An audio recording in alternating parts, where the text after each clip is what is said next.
Hello there. My name is Mark, aka the Canadian Jedi, and this is episode 94 of Holocron Chronicles. I've got my Spartan co-host, Rebel Forces, ready to go. Charlie Carden, how you doing tonight? I'm doing great. Fun story about this shirt. I was working an event at the Breslin Center at Michigan State University. That is my alma mater. That is the building in which I graduated back in 1999. This was in 2019. And a young co-ed was attending this Comic-Con that I was helping work at, walked past with a shirt that said this. And I said, oh my God, I'm an alumni as well. I would love that shirt. She said, I got it at the alumni bookstore a couple of years ago. And so I did some research. They said they don't have it anymore. I found something approximating the art. I reached out to my friend Sarah Walter. Can you produce the shirt for me? Boom. Original That is shirt. awesome. Yes, exactly. I love it. And I don't, and again, it's 5 years gone by, so I don't necessarily recall what any particular, or if this was like a Star Wars fan club on campus, or if it was just some random. It's like I have tons of shirts with random logos, like my Petoskey 47 pickleball club that I invented for some friends of mine, so I love logos. Mark does all my stuff and he does a great job of it, so not that I'm trying to pimp you out for that, but I'm always very grateful for the logos you put together for me. But yes, I'm very proud of this. I always try to wear a t-shirt of some variety when I'm recording, so I show something off, but I was particularly proud of this one because it represents my Sparty. So yes, thank you. Excellent. Yes. This is a slightly different episode. As any Star Wars fan will know, we're kind of in between content right now. We're going to talk about that in a second, but first off, we have to thank all of our supporters over at patreon.com. Charlie. Oh, yes. Time to pay the bills. Well, if you go over to patreon.com/Secret Friends Unite, there is a bevy of bonus, free, ad-free, early episodes like my show, Code 47, where we talk about Star Trek. We always drop 1 or 2 days early over on the Patreon. We've got a great new Patreon exclusive monthly party that Mark and Todd and myself get together with anybody on our Patreon list who feels like doing a show and just having a chat. We play games. We did our first one last month, and we have another one coming up in a few weeks here if you're listening to this episode when it comes out. So we're very grateful for all these wonderful folks. If you visit that website, you can try us out for 7 days for free. I think you'll want to stick around because we have a lot of fun, and I think our content's very enjoyable. So at our besties level, our pal Chris 1H1D, my buddy Derek Trevelyan, the figure dude from right here in East Grand Rapids, Michigan, a lovely lady named Francie, who is my wife's hairdresser, who loves our Bad Movie podcast. It's so cool. I've never met her, but she shares that with my wife when April gets her haircut. Our friend Luke Lohr, also known as XEP, and my awesome Uncle Tim from South Haven, Michigan. Very grateful.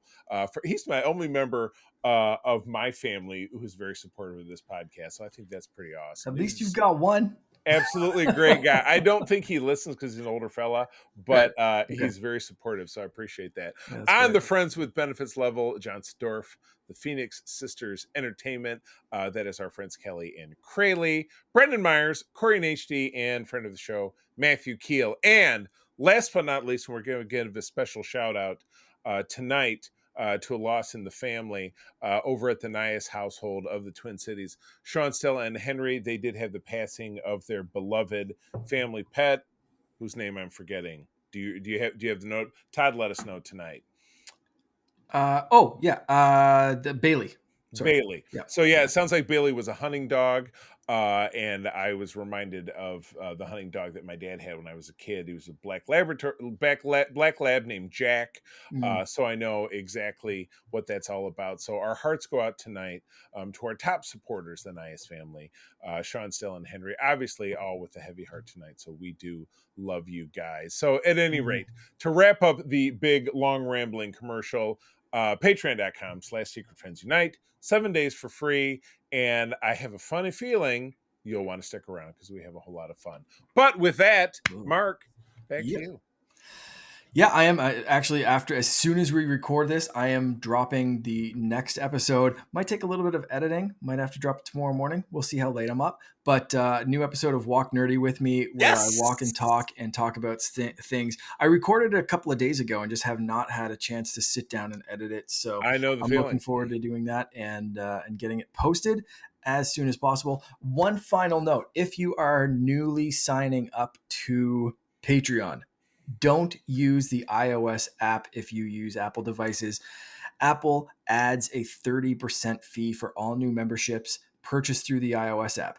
It's still a great app to use if you're Right. listening to the shows and doing all that kind of stuff. Just don't subscribe through there. Go to Right. the website Right. on any device. Even if you use an Apple device to go to the website, that's still cool. Right. Just go to the website, I mean, subscribe there. I listen to our content on my Apple Podcast app, but of course, Right. I actually facilitate my Uncle Tim's membership. But I did sign up for that on our website for that Yeah. exact reason. So Yeah. it's not hard. Just bookmark Patreon, search Secret Friends Unite, and sign Yeah. up that way. So yes, just a technicality. Just because that's taken away from our ability to really do what we do, and putting money back in the pocket of big podcast, which we Yeah. don't want to do. We Yeah. want to support the little guys. We're a small business over here, and we do That's right. appreciate your support. All right, so Yeah. And the app is great because it lets you comment directly on posts and get all that stuff. You can use a podcast app and send the RSS feed there, but the app is fun. The app yeah, is nice to use. So no stuff. use it as you will. Just skip signing up there. Anyway, with all that stuff out of the way, Charlie, like I said, this is going to be a different episode. We don't really have too much content going on the Star Wars side right now. The Acolyte was a thing. I enjoyed it.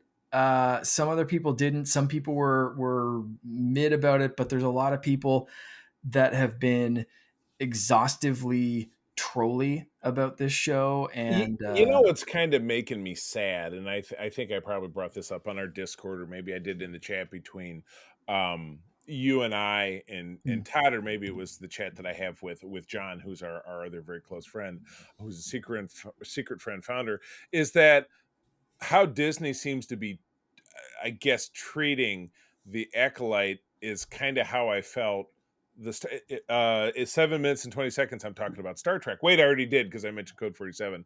Last year during the writer's strike, as a tax write down, the people at Paramount sold off the animated Star Trek program, Star Trek Prodigy. Great show. Still got a second season because it was already complete, but it now lives on Netflix. It's the only Star Trek program that is not on Paramount Plus, including currently the movies.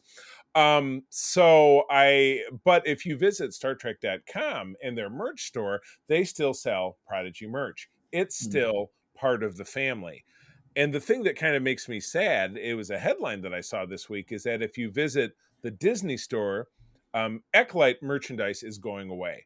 Disney is erasing it from Star Wars canon, and I think that is entirely wrong. No matter what I think about the show. I've heard two different reports on that. One is it's just sold out because when it was canceled, people the real fans bought it up.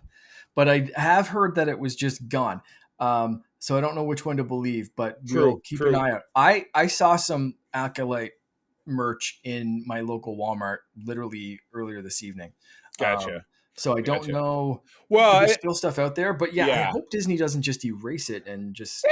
That's my fear, because again, to compare contrast to Star Trek, the Prodigy is not the only show that has befallen a cancellation. Let's say they don't go on and make a third season. That's all right. The original show famously canceled. It was canceled 3 times. It was the third time that stuck. Star Trek Enterprise, the show that stars Scott Bakula in the early 2000s, was canceled on UPN. And there was no Star Trek on TV for a very long time after that. So, but all of those franchises are still respected and considered part of the family. So I would find it some very sad commentary that even, I don't have to like the Acolyte to respect it as part of Star Wars canon.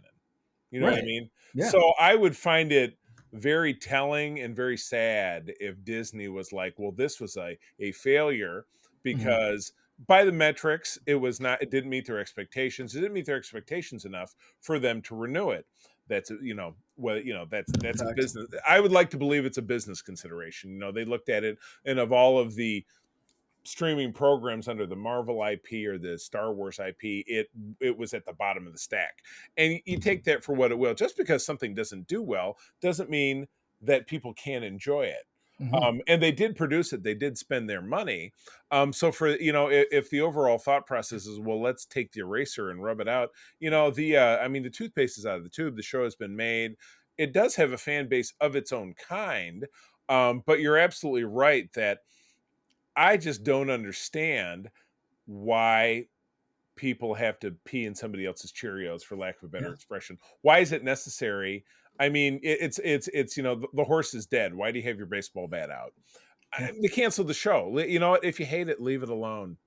You're not proving anything by just trashing something, whether you feel it's good or not, or people are going to enjoy it or not. Yeah. So, I find that very sad. And if the real question is, what's the state of Star Wars right now? It could be people are collectively holding their breath Mhm. to see if what we get out of.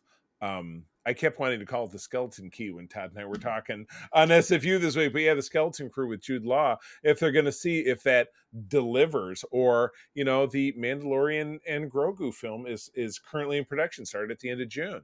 Mhm. Are people holding their breath? I would like to believe, and unfortunately the fan base isn't resonating this, that, and again I keep talking about Star Trek itself, since it returned to television in 2017, has diversified into different types of content: classic legacy characters, new characters, different situations, different time periods, animated for children, animated for adults, and it's accepted. It's not accepted in the in some ways. There are some quarters. I was having this conversation with another gentleman who I'm with in the fan club tonight, is that there's some people that you get, the cantankerous folks who just need to bitch about things and whatever it is, and make a sour experience for everyone, and that's not okay. um Fandom should not be a measure, a metric for people to say, well, I'm a real fan because of XYZ. It's the same people who say, well, you a Star Wars person or a Star Trek person? What the hell kind of question is that? It's like asking me, do you like Yeah. War and Peace or do you like Atlas Shrugged? Well, both of them are books. Space Yeah. opera, space fantasy. Yeah. The word star is in them. That's kind of Yeah. where it stops. Yeah. So I don't know. I've loved both franchises my entire life with Mhm. passion, extreme passion. So yeah, I don't know what's the expression, the goaltend or goaltend, Canadian expression, Gatekeeping. right? Yeah. Yeah. Gatekeep, goaltend, yeah, the, Yeah. the classic hockey tradition. I just don't dig it. So um yeah, it's just, are people holding their breath right now? Is the fandom broken right now? I don't know. I just know that when I Mhm. turn on and I have a fun experience watching Ahsoka, or I can enjoy it and put it on in the background, or scrutinize and really drill down and enjoy something about it. It's I guess ultimately the state of the franchise, as far as I'm concerned, is your mileage may vary. Mm. There's no way to say it's good or it's bad for everyone based on my experience. Yeah. If you love Yeah. it, love it. If you love Alkalite and the other two gentlemen who were on with us in our last episode, one of them absolutely loved it, and one of them, was a little bit more critical, kind of like I was, and I know you have a lot of warm feelings about it. Mhm. How could that make it any more or less than valid than the people who are making it? I just don't understand.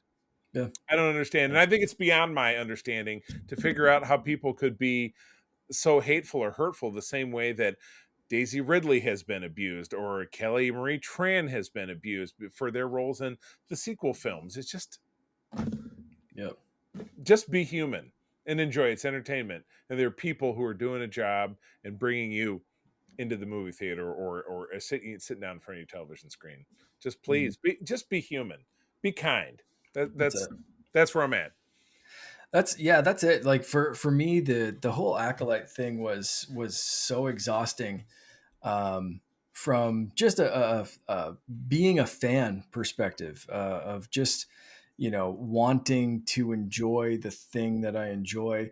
And I had my problems with the show, but at the end of the day, it was we were still getting Star Wars content, and to just see how deep the trolls were digging in their heels, and every little thing was, this is this and that, this is woke and this is BS and this shouldn't be this and that's, not Star Wars and this should be canceled, and a victory when it was canceled is, it was very exhausting to me. How do you Um, celebrate a victory when someone loses their job?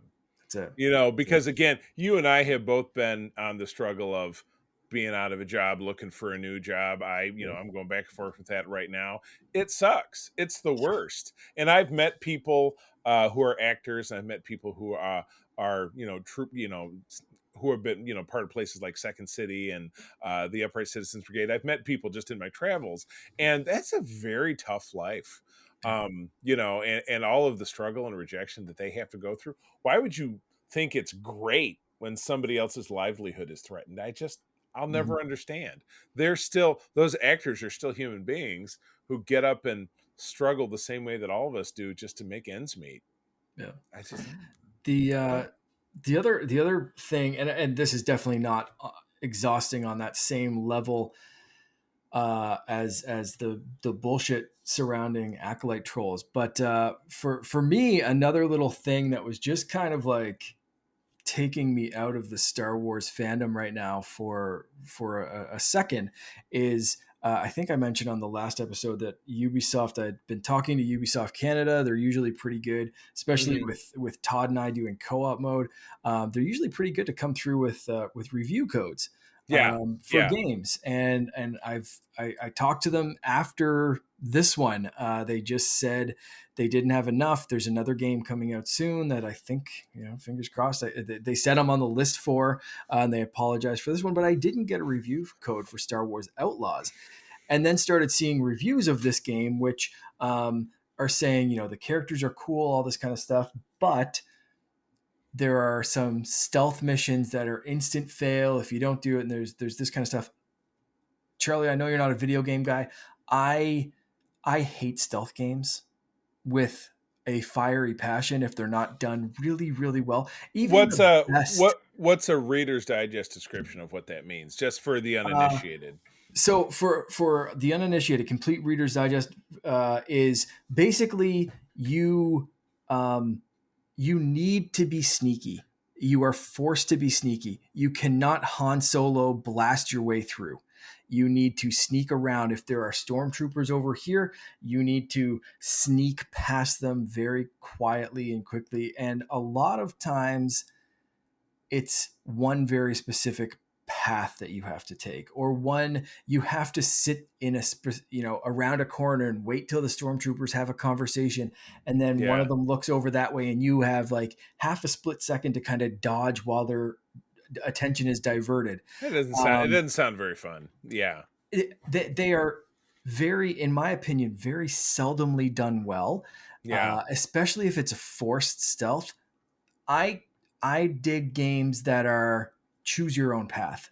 You have a gun, Hmm. but you also don't have armor.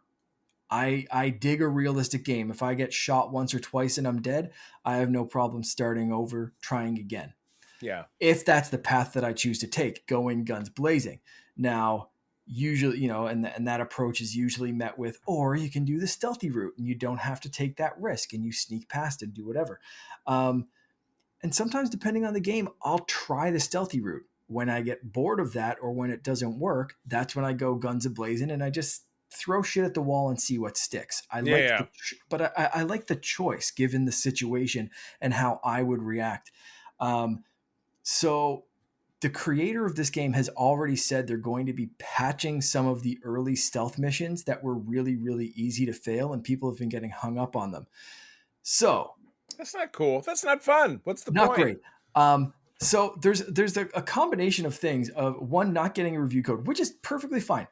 100%. We're a smaller podcast. I don't think I deserve review codes.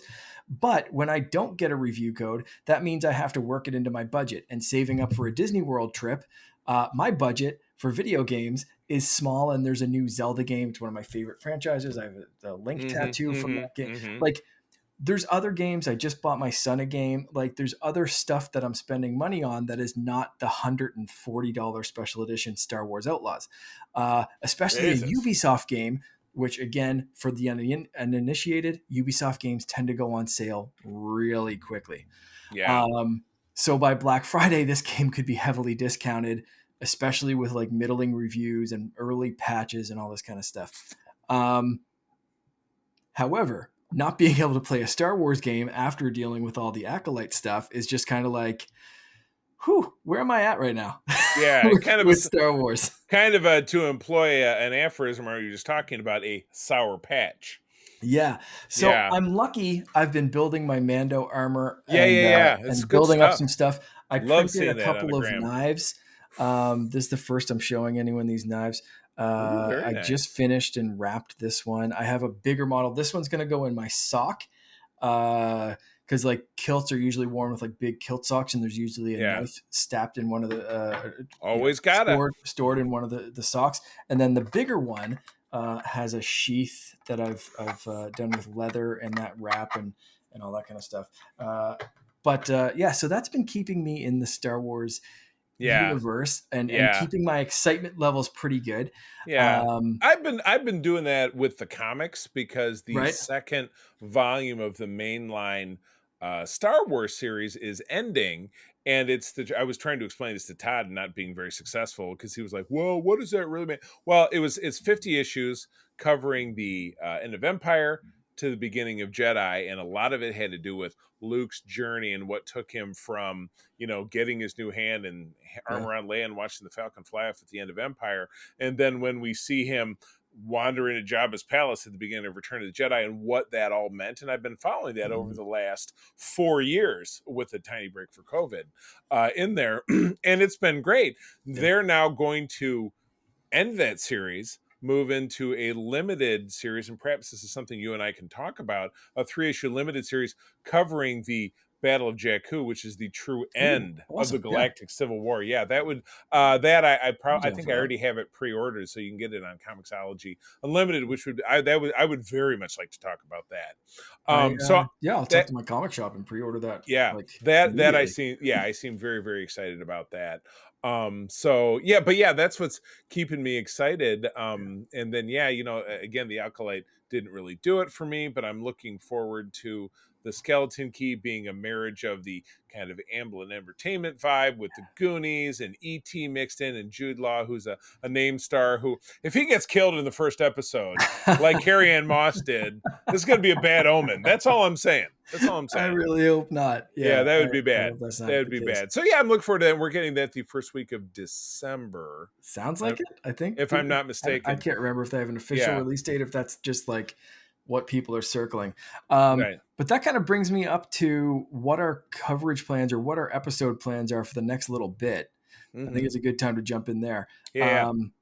Because unless Star Wars Outlaws goes on sale, I don't think I'll be covering that on this show until it does go on sale, basically, or I get really bored and have some extra money and I'm just like, okay, it's Star Wars Outlaws time. Because apparently that's going to be patched in the next like 10 days or so. So if I'm feeling, extra, I might dabble. But for right now, let's assume that I'll play that later. So our solid plans for coverage next week, Lego Star Wars Rebuild the Galaxy drops. Actually, no, that's this week, September 13th. We're recording on the 9th, and that's the this for Friday the 13th. It was funny.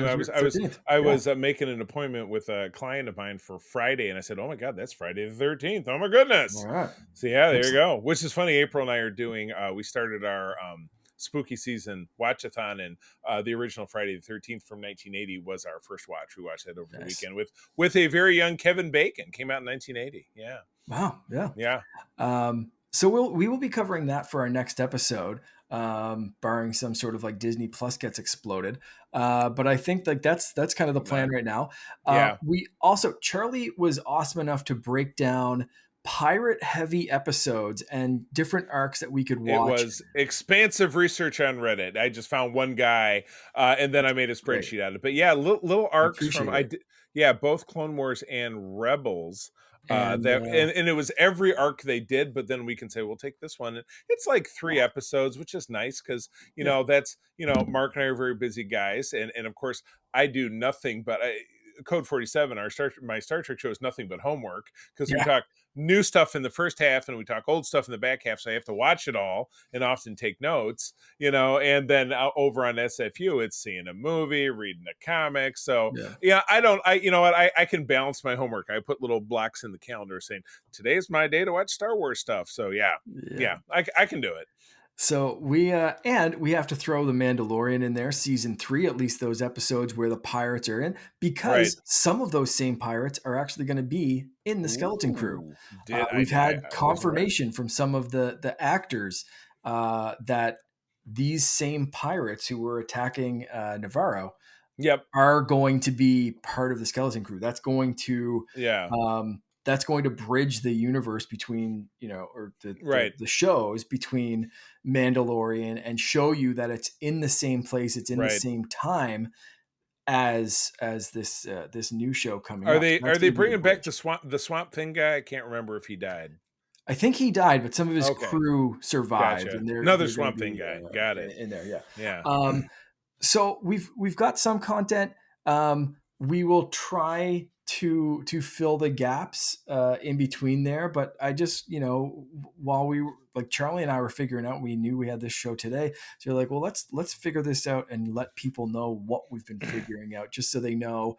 We're not going away while content goes away. We're gonna Yeah. Yeah. do the Lego stuff, and I have a guest spot on a podcast. I'm not gonna tell which one. You'll just have to pay attention, and we'll Yes. drop it when it drops, because I don't know Sprinkle. how they drop those episodes, like if they're very quickly after they record or if it's a little bit. So I'll leave that as a mystery for now, but I might talk about it the next episode.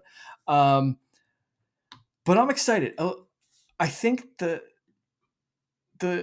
it's a weird thing to bring me back into like Star Wars hype levels Yeah. after things, but like a Lego movie Yeah. is going to be just that kind of palate cleanser, silly, goofy, stupid Fair. kind of like Fair. what if kind Yeah. of thing that's going to remind me of like, oh wait, these are all just for kids. Yeah. Star Wars is for kids. Star Wars is just goofy. It's fun. It can be really, really goofy and fun, like it is in the Lego stuff. Yeah. But it's also, for the most part, like for kids. Right. Like that's kind of how it's always been. You can Right. get more serious stuff like Andor and whatever, and Yeah. Acolyte, and that kind of thing, and that can be hit or miss or whatever depending on your mood. But like at its core, George Lucas kind of made Star Wars for kids. Yes. So Precisely. there we go. Precisely. Well, let's not forget, and I get the vibe we're kind of winding down here, but We have one last thing. news broke just today of the passing of James Earl Jones, the voice of Darth Vader, who voiced him as recently and perhaps it was voice recreating, I'm not sure, in Kenobi just a couple of years ago. But let's not forget of his massive roles in The Lion King in the 90s, his unforgettable role in Coming to America with Eddie Murphy and Arsenio Hall back in the 1980s. The man was an EGOT. He was, help me out here, there was an Emmy, Tony, Oscar, and a Grammy. So a performer going back, he came from the American South, grew up in Detroit, Michigan, my hometown, attended the University of Michigan to study medicine, which is what my grandfather did, though he ultimately didn't become a doctor.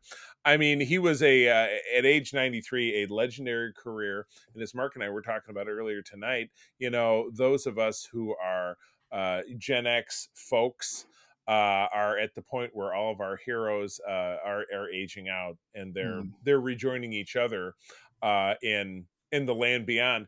Right before we got on, Mark and I talked about, because April and I are watching The Big Bang Theory right now, rewatching it, and checked out the wonderful episode in season 7 where Sheldon is attempting to put on his own Comic-Con event, and he seeks out James Earl Jones in a wonderful guest spot, and the two of them become fast friends. And the episode ends by them doing a ding dong ditch it at the home of Carrie Fisher, where she runs out with a baseball bat and says, "It's not funny anymore, James." And he says from the distance, "Then why am I laughing?" Yeah. Fun fact for anyone listening that doesn't know, that's the first time those two met. That's in real incredible. life. I had no idea. They had, done in those movies, but James Earl Jones only did the voiceover, so never met on set, any of that kind of stuff. So they had never met in person until that episode. And it was like, a father-daughter, I'll say reunion, but meetup kind of thing. Right. And now they're able to hobnob in the great beyond, which is fantastic. That's it. Yeah, he can ding dong ditch all he wants. So a little bit about like the Star Wars role. He was only paid $7,000 for A New Hope, and completely declined any screen credit for that film and Empire Strikes Back, because he wanted to let David Prowse own that role. He did all the acting. He did the original dialogue. I don't know if you've ever heard that, but it's kind of hilarious to hear. They called him on the British set of A New Hope. They called him Darth Farmer. Because he speaks with a very heavy rural English accent. So that was mean. That's so catty. It's terrible. He did take credit for Return of the Jedi. He'd become synonymous with the role, and really made Darth Vader, I think, the presence of David Prowse and James Earl Jones' voice combined to make, probably, in my opinion, the best villain really ever, but one of the best. I think is kind of inarguable at this point. To something you brought up earlier, he did return for Rogue One, but his voice in Obi-Wan Kenobi was not actually him. He authorized Lucasfilm to use archival recordings and AI technology to recreate it. And he's done that because Darth Vader is bigger than him. So he wanted to make sure that Darth Vader voice that you just can't replicate. You can't we'll always live someone else. You can't get like Vin Diesel or Chris Pratt in to do their Darth Vader voice. Well, they can do everything else. Like if anyone could, maybe Vin Diesel could hit that. We just watched Guardians the other night, and he's got that kind of gravitas. But no one else is really going to do that. So that's one of those occasions where I'm like, you know what? I'm glad that actor signed off on the AI recreation. It's creepy in some other stances, especially when it's AI likenesses. But I think AI for such an iconic voice, to me, is okay. And I kind of respect that he did that, especially now that he's gone and cannot do that anymore. So for me, it's Darth Vader and Mufasa are the two roles. And I'll tell you something really weird for timing. Like I said earlier, I was in Walmart. Finn and I were going through the checkout. Finn was talking to some people, as he does because he's 4 and he talks to everyone. And the woman in front of us was saying that when her kid was Finn's age, he would introduce not only himself, but also her, and then give people their home phone number. Which was less than ideal. Finn does not do that. But I said, I'm pretty sure if you ask him my name, he's going to say Dada. And good enough. Sure enough, the woman said, okay, well, what's your dad's name? And he looked at her and looked at me and looked back at her and went, Mufasa. And, I don't know where that came from, but we got back in the car and I looked at my phone and the notification was there that James Earl Jones had passed away. Weird effing timing. Yeah. That is the force. That is a connection. Creepily strange timing, because I don't know, like we watched Lion King maybe a couple of months ago. Okay. He's never ever called me like Mufasa like that. Like that's He not a just pulled normal it. thing. He He just just pulled it out of somewhere. just I genuinely don't know. I laughed about it. I was like, "Well, that doesn't bode well for my future or my relationship with my brother, but I'll accept it." Right. And literally, we just went. We like checked out. I hadn't looked at my phone since I left work, and Oh, got to the man. car, put my phone out to plug in to CarPlay and listen to music on the way home, and Apple News was James Earl Jones had passed away. So weird timing. But James Earl Jones will absolutely be missed. Had one hell of a career. You better. 93. You better You believe it. can't really complain when you make it to 93, but it stings Yeah. for sure. Yeah, there's no Yeah. doubt about it. Like I said, we've been dealing with that in particular in the Star Wars world since we lost Carrie, and it's back in Yeah. 2016. It's eight Yeah. eight years that's gone by, which is absolutely crazy. But we are we are While all we are all but travelers upon this mortal coil. So yeah. before we wrap up, Charlie, I have a couple of things. I'm wearing first off the Darth versus Obi-Wan shirt. Ooh, I grabbed a couple of things just to show my reverence for this character because I'm usually a light side guy, but I have a lot yeah. of like.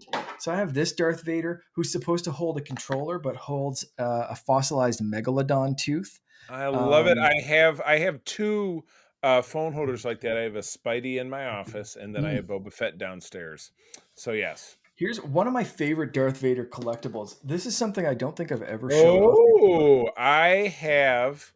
I love I this one. do. I do still have. I don't know if I can tilt you backwards, but Mhm. I have the background. Do you see it Oh back yes, there? but And that's in this. So it's yep, this. You can that see that the background background holds there. the.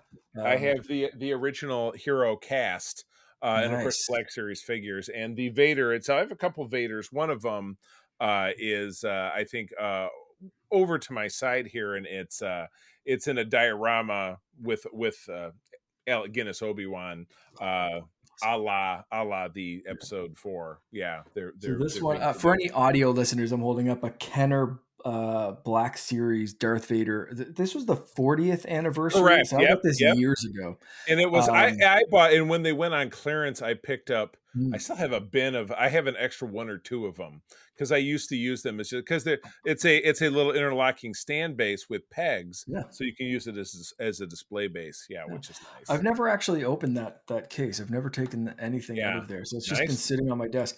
Leave it I as gotta such. give a shout out to my Vader saber Oh, that I very won nice. a couple months ago, and another one that I don't think I've ever showed off on the podcast. Charlie, I don't know if you've ever seen this book, but there are Oh, dads way worse than you. A book with I have seen it around. I Luke and Darth who's the Vader. author? Who's the author on that one? Glenn Boozin, Different with guy. illustrations from Priscilla Witt. There's Um, a gentleman, and I fantastic. have a series of books floating around here somewhere, but he's a local who actually was doing a signing at a shop here in town that he went to. That he did one of these kind of animated style of like Luke and Leia's brother and sister, and he signed it for my kids, and that was a Cool. number of years back. So Very I think cool. his last name was Brown, maybe Gary Brown or something like that. I'm drawing a Okay. blank, but yeah, Uh, this stuff is just really just a couple of things that I could grab right before we recorded. yeah, I Darth Vader, like I said, to me, the best villain probably ever, hmm as far as I'm concerned. And I don't know if I talk about that enough, but I have Darth Vader stuff literally everywhere. yeah, Um, there's barely a room in my house that you can go that there's not a poster or like a frame picture up on a wall or a Funko Pop or I even have like a little granite carving of Darth Vader. Like hmm there's just Vader stuff yeah, everywhere. It's yeah. um, That's awesome. such a great character for me, and so that loss today was like I said, bittersweet. You can't really Yeah, complain about making it to 93, right. but still stings. So Yeah. rest in peace, Mr. Rest Jones. in peace. You got it.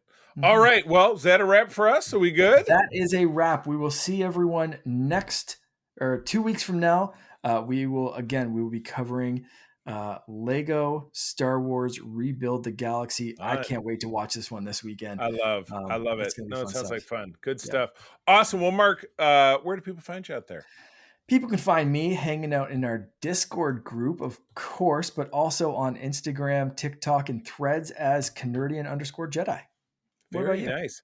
I'm in all of those same places, except for TikTok. I don't really dabble that much. But I am at the C3, spelled out TheTree.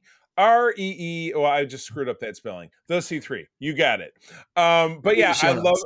I love being in our Discord. That's where the most fun is happening. My wife and I also run a Discord called the United Trekkers of Michigan. Don't have to be in Michigan if you love to talk about Star Trek, but that's a great place to do it.